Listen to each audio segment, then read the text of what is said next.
Thank you for listening to the show on Really Big Something Channel. October 23rd, 2017. Yes, I have a Me Too story, too.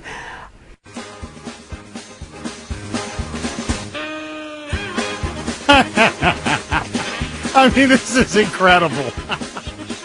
All right, so as you know, in the wake of the Harvey Weinstein scandal, there is a campaign called #MeToo. It's all over social media where women everywhere are claiming, me too. I was also sexually harassed and sexually assaulted. Well, you knew it was coming. The chief, Elizabeth Warren, Pocahontas, in a pre-recorded segment on NBC's Meet the Mess with Chuck U. Todd, said yes, she was also sexually harassed.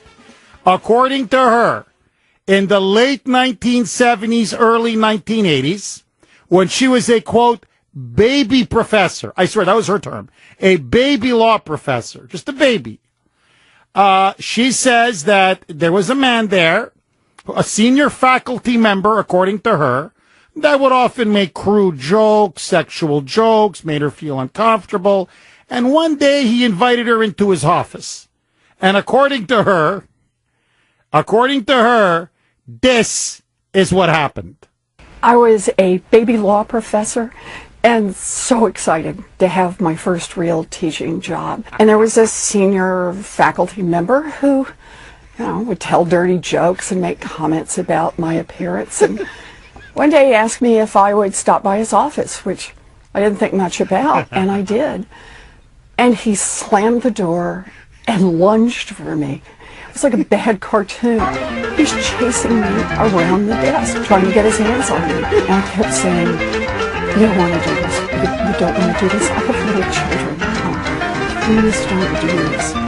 And trying to talk calmly. And at the same time, what was flickering through my brain is, if he gets hold of me, I'm going to punch him right in the face. I swear to God, I've heard BS in my life. I've heard some serious bull, you know what, but this, shenanigans. I'm calling shenanigans. I've heard some BS in my life, but this one's got to take the cake. So she claims at an unnamed university, because she taught at several universities in the late 70s and early 80s. So at an unnamed university with an unnamed senior faculty member, like this is almost like out of a cartoon, that he's chasing her around the desk. He's just chasing her. And they're like, I'm thinking, well, if he's chasing you, why don't you just run out the door? But let that go. So he's just chasing, and she's running, and he's chasing, and, I guess he's, saying, wait till I get my paws on you. It's like a bad cartoon. He's chasing me around the desk, trying to get his hands on me. And I kept saying, no, you don't want to do this. I have little children. You don't want to do this. But as she's calmly telling him this, as he's chasing her around, he's just chasing and chasing and chasing. She's like, well, if he touches me, I'm going to punch him right in the kisser. This is a woman who, number one, says that in terms of the worst swear word she ever uses is, quote, poop. Poop. Poop. Poop. And she expects us to believe she was going to punch him right in the kisser. This is a woman who literally had the Boston Globe write their lead editorial attacking me, I swear, for bullying her when I just confronted her with a question outside the studio here at WRKO. All I did was ask her one question. You're worth I'm going to punch him right in the face. You're worth $15 million, Chief. You're part of the 1%. How can you rail against the 1%? And she almost got a heart attack. Like, I'm not kidding. She's shaking and jerking and turning red in the face. And the Globe is saying I was bullying her. How dare I ask her that question? And she's trying to tell me you were going to punch him right in the face. You can't handle one question. I want to know the name of the faculty member. I'm going to call her out right now. I'm advising Jeff Deal And I'm advising the Republican Party. You want to win this election? Here it is on a silver platter. Believe it or not, this skit of hers, this farce of hers, could actually become her Waterloo. This could be a huge scandal. Name me the university. Give me the name of the university and the name of that so-called senior faculty member. I will bet you the best steak dinner at the Hanover Street Chop House, she won't give the name. Either of the university or the so-called, the guy who was chasing her around the desk, that imaginary figure. She will not give the name because she's a liar. She completely made this story up. I'm telling you, take this to the bank. She's now trying to ride the Harvey Weinstein gravy train. What she's trying to do, I want you to think about this, okay? I swear, only the chief could do this. No, hey, Brittany, it just hit me. They were playing Cowboys and Indians. That's what they were doing. Chief, they were just playing Cowboys and Indians. So here's a woman, listen to this. Here's a woman who her entire career has been based upon gaming the system, rigging the system, claiming to be an Indian when she isn't, claiming to be a Cherokee when she isn't. Then she makes $15 million, a shilling for the big banks, Wall Street, and the insurance companies. And she plays the victim? It is so bad that Mitch McConnell has to treat her like she's a child, like we're in kindergarten, telling her you don't even know how to behave in the Senate, go and sit in the corner. Like, that's what a spoiled brat she is. $350,000 a year to teach one course, and now she's trying to claim that somehow she's a victim? I swear to God, only in Massachusetts, only here can you even try to pull something like this off. So she's trying to ride the Harvey Weinstein gravy train and portray herself as, no, I was also sexually harassed. I don't believe you. I don't believe you. And let me even put her on the spot, okay? Not only am I calling you out, not only am I calling shenanigans on this, I am urging Jeff Deal, and I am urging the Republicans, if you really want to win, call her out. Name me the school and name me the faculty member. You must have filed a report, Chief. It was like a bad cartoon. He's chasing me around the desk, trying to get his hands on me. Of course. You're so irresistible, he couldn't control himself. I mean, ay. She will not be able. Now, she says that she only told her best friend and nobody else. So you never reported it, Chief. We deserve to know, and here's the way I would attack it if I was Jeff Deal. You know why we deserve to know? Because had she not complained, how many more women have been potentially assaulted and groped by this guy, the desk chaser, the guy who runs around the desk? How many other women could have been assaulted or abused or attacked by this guy? Come on, Chief. You say you're a champion of women's rights. Did you file a complaint? Give us the name, the university, and the man, the faculty member. Call her out. I am telling you, she will not be able to answer. It's another fraud, made-up story like that of her Native American ancestry. Okay. This is from 978. You can text us at 680-680. Hey, Jeff. Did Elizabeth Warren work for Ted Kennedy? 603. Was she going to punch him, or was it a tomahawk chop with the hand? So let me ask you this. Do you think Elizabeth Warren is making this story up? Do you think she just made this up out of whole cloth? Did she have some guy chase her around the desk? Some unnamed guy at an unnamed university? Or was she smoking a peace pipe then? 617-266-6868. I don't know. Maybe she didn't discover the strength of the Cherokee Eagle. Maybe if she had really, taken the strength of the spirit of the Cherokee Eagle, then maybe she could have, she could have tomahawked him right there. Yes, I have a Me Too story, too. Aaron in New Hampshire. Go ahead, Aaron. Oh, Jeff, good afternoon. Thank you for taking my call. I don't know how serious this is going to be, but so Elizabeth Warren is crying sexual harassment. Jeff, last night I went out to smoke a cigarette and I saw Bigfoot. I swear to God I did. It looked like a skunk and it smelled like a skunk, but it was Bigfoot. I know it was. This might be a little more believable than if Pelosi came out and said it, but not much more. I have to say, this has to be a sympathy vote.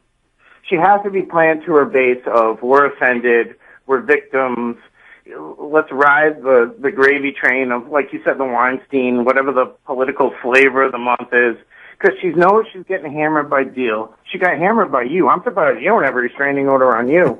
Hillary Clinton wrote a book saying what happened when Elizabeth Warren loses the election. She's going to write a book saying, I have to write this book because I lost the election. I'm no longer a senator, and I need the money.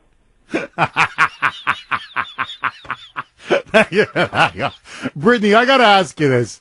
You've got great intuition. You're the daughter of a police officer, the granddaughter of a police officer. I almost call you like Sherlock Brittany because you just got a great sixth sense. When you heard this story about her being supposedly chased around the desk by this unnamed faculty member at this unnamed university, what did you believe her, or did you think this was... No, I heard this last week when she did the whole hashtag Me Too, and I just laughed. I just didn't believe it. No way. Honestly, is it me or should Jeff Deal just call her out? He should. If I were him, it's just, honestly, it's to get the women vote. This is what it's all about. Like the sympathy vote. Of course. It's, she just does things and says things that's, I don't want to say it's like trendy, but she goes with all what everyone else is saying and doing. She has to hop in on it and get involved in it and everything like that. Like, it's not a joke to lie about being sexually abused or harassed. So if this isn't true, she is going to look like a real loser. That's why I would call her out. That's why if I'm agree. Jeff Deal, I go all in on this one. Yeah. I say, I don't believe it. I'm calling you out. Yeah. No, I think it's all for votes. I don't think it's true. She should have cried, though. See, I think she made a mistake in that pre-recorded segment. She should have, See, she doesn't know what to do. She wants to act tough, like I was going to punch him in the mouth. No way. Another thing, when I heard that, I'm like, yeah, okay. I won't even say a bad word. I say poop for a bad word. Yeah, okay. You're going to punch someone in the face. Okay. No, but I see, she should have done the whole, I never lived it down. It's haunted me all these years. I'm just thinking, why did she run out? Well, that's the other thing. Run out of the room. Think about it. You're being chased around the desk. Seriously, the Three Stooges. Just leave. She says that eventually, I guess the poor guy, was like running a marathon there, and he just eventually he got tired. He got tired out. And I guess he was like, and then she just left. Just left. There you go. Linda in New Hampshire. Go ahead, Linda. Hi, Jeff. Hi, Linda. I'm good. How are you? Okay, well, I just have to weigh in a little bit on this Me Too. Now, whether Warren's telling the truth or not, there are many of us that have stories like that, especially coming of age in the late 70s and early 80s, when men thought they could do and say whatever they wanted to you. I personally have had a similar situation, and he was the head of the Massachusetts Rate Setting Commission. And I'm not going to cry about it. Did I tell anybody about it? No, because I was afraid that my boyfriend at the time would have probably beat the crap out of him. And I was going for a job. I had met him and a very good friend of mine who was a renowned dentist at the time. We went to dinner in Boston. Everything was great. I'll walk you to your car in the Boston parking garage. Well, thank you. That's very nice. As soon as I opened the door, he jumped in and was all over me. I was horrified. I didn't punch him in the face. I just told him, get away from me. right now. He did. And I went on my way. Needless to say, I didn't get the job. Did I tell anybody at the time? No, I did not. But it happened, and I know damn well it happened. I can remember it to this day. Linda. I'm 67 years old, Jeff. And it happened to me many other times, many other jobs that I had where men thought they could just do and say whatever they wanted. Oh, no, Linda, on that, you're 1,000, and please don't drop her. Linda, you're 1,000% correct. My wife was also sexually harassed. I'm sure. I know that experience. I know that a lot of women have endured it. There's no question about it. Let me tell you what the difference between you and Elizabeth Warren is. Number one, you don't have a history of lying. She does. Number two, I can tell in your voice you're telling the truth. I can tell in her voice it's completely fake. You're very specific. You're very detailed. You can cite names. You can cite everything. You might be able to cite names. Well, then name them. I'm going to call her out. Name them. I wish you would. Name them. Then if you did, and then name them and name the university. That gentleman's family. The university. And I'll tell you another reason why I don't believe her, Linda. Because when Scott Brown, during the 2012 election, if you remember, he wrote a book, and he talked about how he was sexually abused as a child. She never said anything. She never came out and said, it's not just child abuse, there's also sexual harassment. And I was sexually harassed. She never said it. Up until now, she never said it. Now, another thing that I know that she's lying, she's taken the money from Ben Affleck. She's taken the money from Harvey Weinstein. So let me ask you, Linda, and I'm not saying this in a confrontational way. If you were a politician and I know what happened to you, would you be taking money from people who had assaulted women or groped women as have now come out about Ben Affleck or Harvey Weinstein? Or would you say, get that thing away from me as quickly as possible? I would say no, of course, because this just came out. All of her actions... But many women never told anybody about any of these occurrences. Because No, that's true. I'm just telling you I don't believe her. I believe you. It'll be interesting. I just can't imagine that, in all honesty, she would make a statement like that if it didn't have something. Oh, my God, Linda, she's lied about everything. Well, I mean, what she's lied about and hasn't. I'm just talking about this specific case. No, I know, but I'm just telling you. That's why. Make sense. Look, I'm make sense at all. Yeah, I'm making fun of her because it's a very. Thank you for that call, by the way, Linda, and God bless you. I'm trying to make fun of it a little bit because it's, I think, a ridiculous story on her part. But no, listen, look, I am willing. Here's this. I am willing to stake my reputation on the line. And I hope that Jeff Deal comes out and says, the election right here, right now, I'm calling you out. And I am telling you, you will never get a university and you will never get a name because she's a liar. Yes, I have a Me Too story too. I was a baby law professor and so excited to have my first real teaching job. And there was a senior faculty member who, would tell dirty jokes and make comments about my appearance. And one day he asked me if I would stop by his office, which I didn't think much about, and I did. And he slammed the door and lunged for me. Liar, liar, pants on fire. Okay. 617. You can text us, by the way, 680-680. This is from 617. Jeff, Warren is like a minor league Hillary. She's an opportunist. Bingo. 617, another one. Jeff, she's just a baby senator. Take it easy. Okay. Her people, by the way, are going berserk.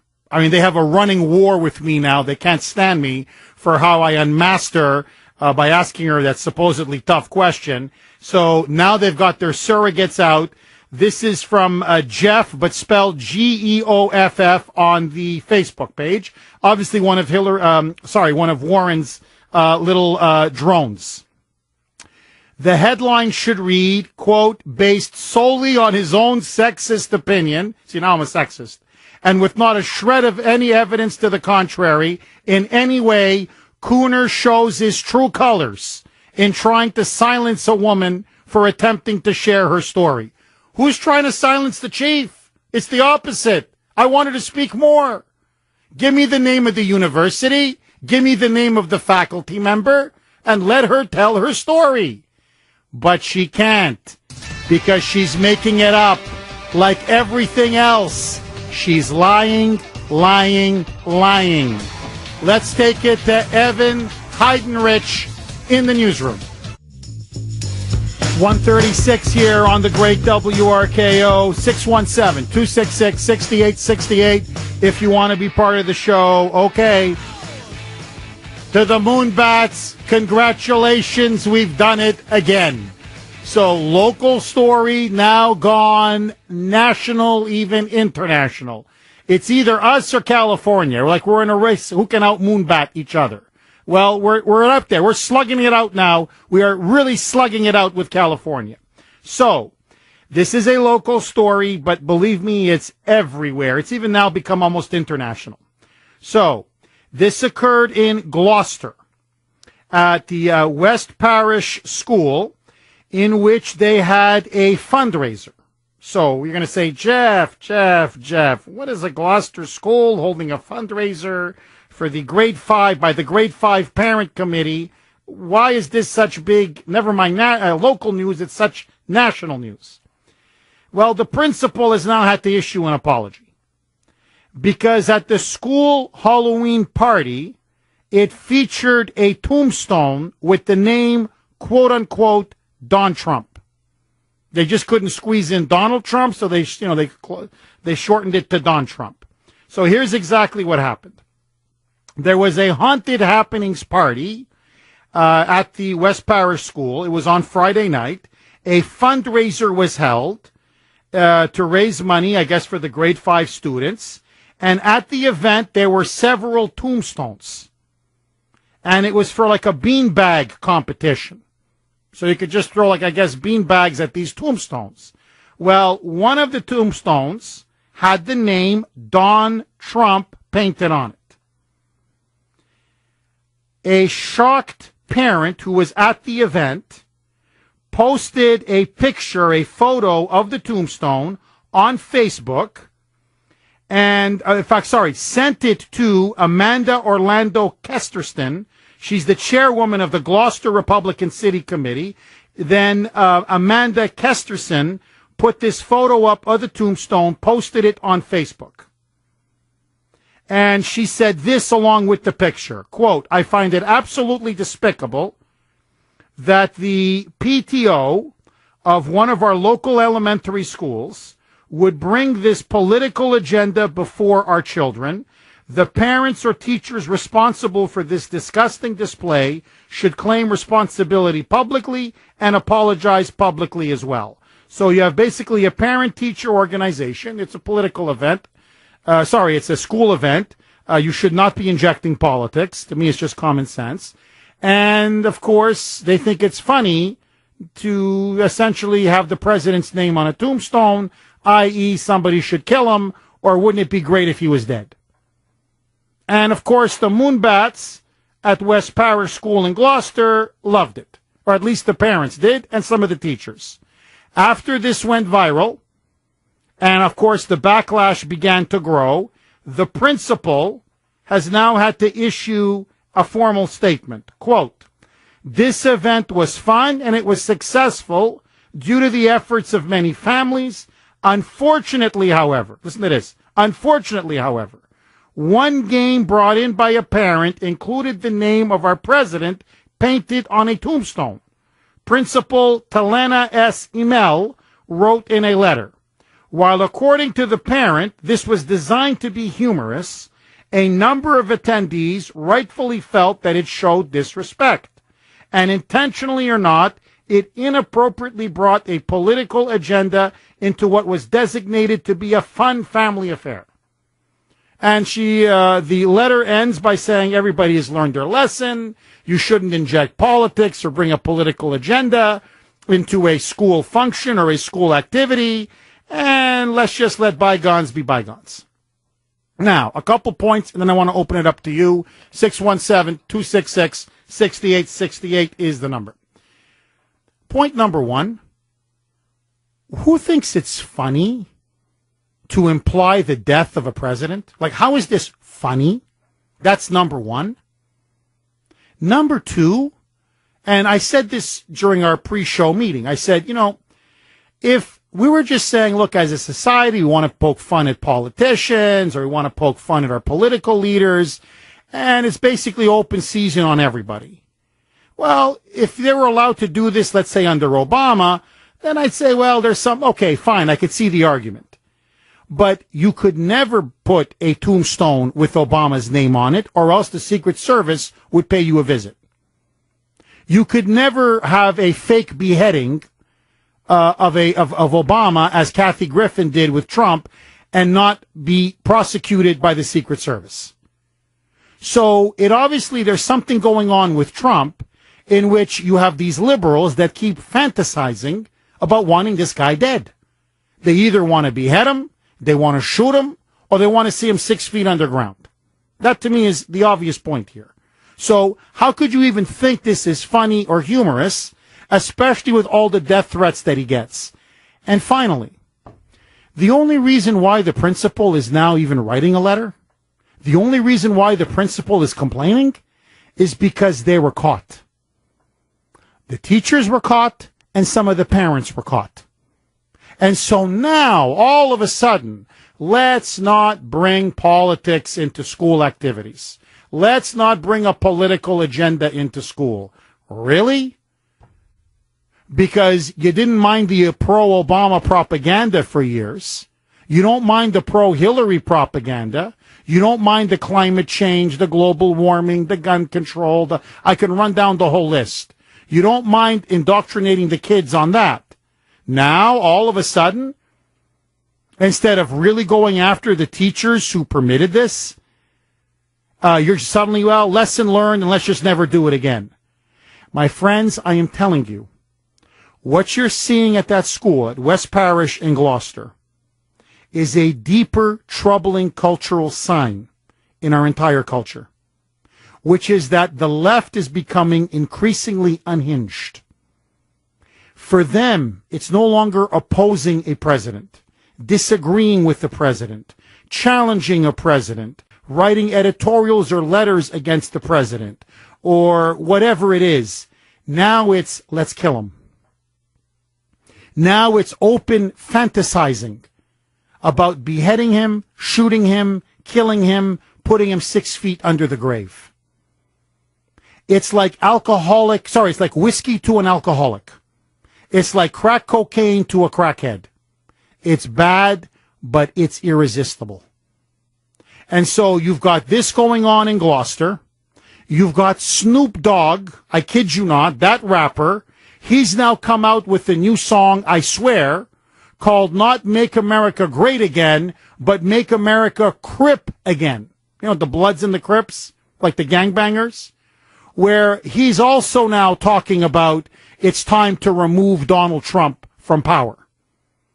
You know, wink, wink, boom, boom. Somebody should take care of him, gangsta style. And then there's the buffoon of the Senate, Mad Maxine. Listen now to Maxine Waters over the weekend saying, somebody needs to take Trump out. Roll it, Brittany. Wow. What a moving evening this is. I am sitting here listening, watching, absorbing, thinking about Ali, even though I never met him. And with this kind of inspiration, I will go and take Trump out tonight.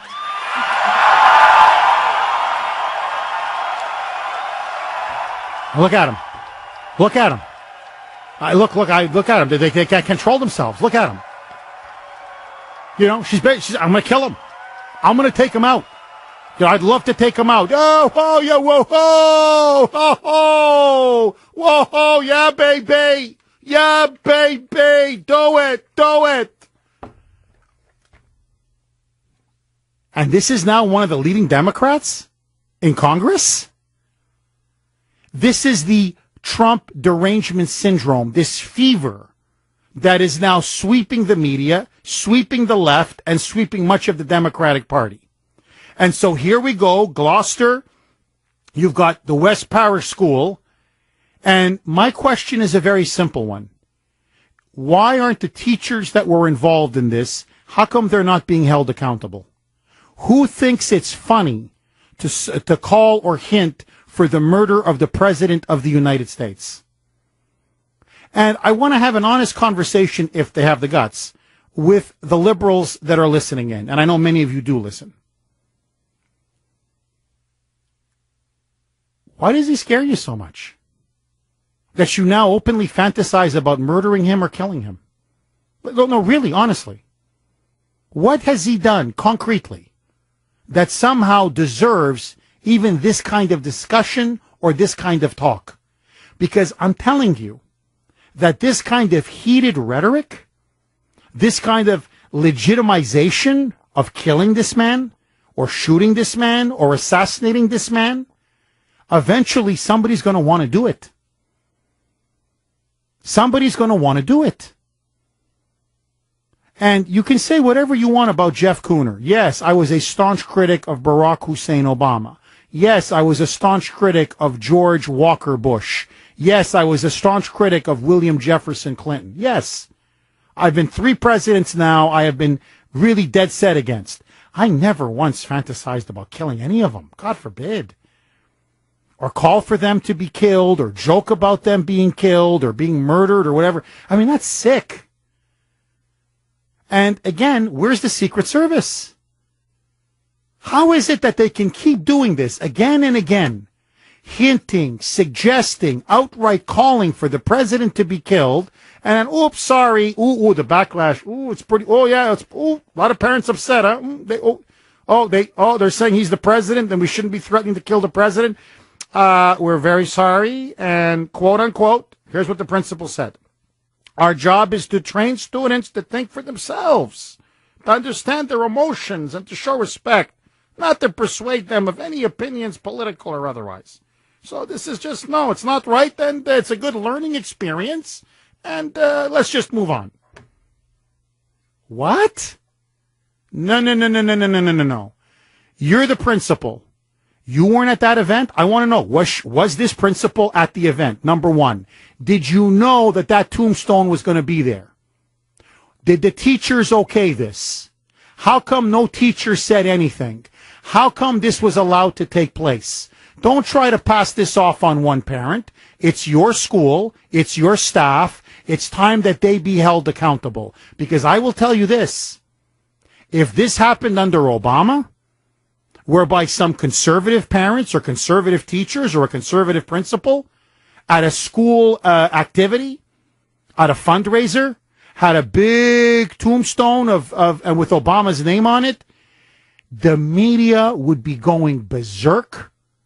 The Secret Service would be all over West Parish as I speak, and there would be possible indictments so fast your head would spin. 617-266-6868. Let me ask you this.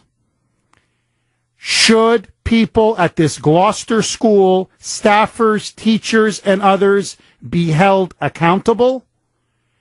And all this talk of killing Trump, is this paving the way for real political violence against the president?